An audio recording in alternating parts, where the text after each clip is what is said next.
Советот на општина Пробиштип денеска на последната седница за 2016 година го усвои буџетот за 2017. Градоначалникот Тони Тоневски, кој денеска го презентираше, вели дека според проекциите основниот буџет за наредната година во рударската општина Пробиштип ќе изнесува над 205 милиони денари.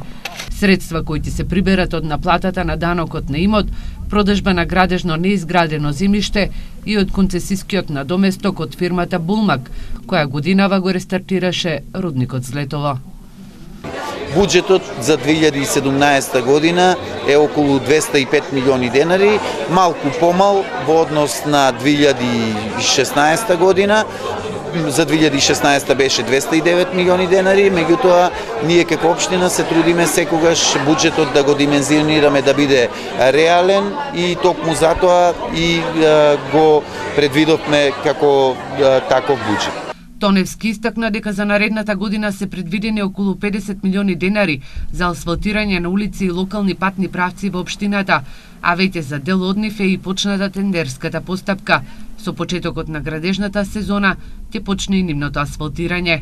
Овде е улицата 11 октомври која што веќе почна да се гради, улицата Гоце Делчев, улицата Славко Баев, неколку улици во Злетово во должина од 1 километар, во должина од 1 километар ќе се асфалтираат и улици во селото Пробиштип. Има еден дел во селото Пробиштип каде што не е можно да се асфалтира, таму ќе бидат поплочени тие улици. Ќе се асфалтираат и улици во една од индустриските зони во Урбан блок 7-5, каде што има лесна и незагадувачка индустрија. Ќе се реконструира патниот правец за селото Стрмош, како и патот помеѓу Долни Стубол и Горни Стубол.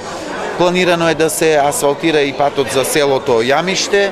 Градоначалникот на Пробиштип забележа дека за наредната година предвидени се и средства за изградба на улици во неколку села. Смета дека изминатата 2016 година е успешна за општина Пробиштип, бидејќи се реализирани за инфраструктурни инвестиции во градот и селата.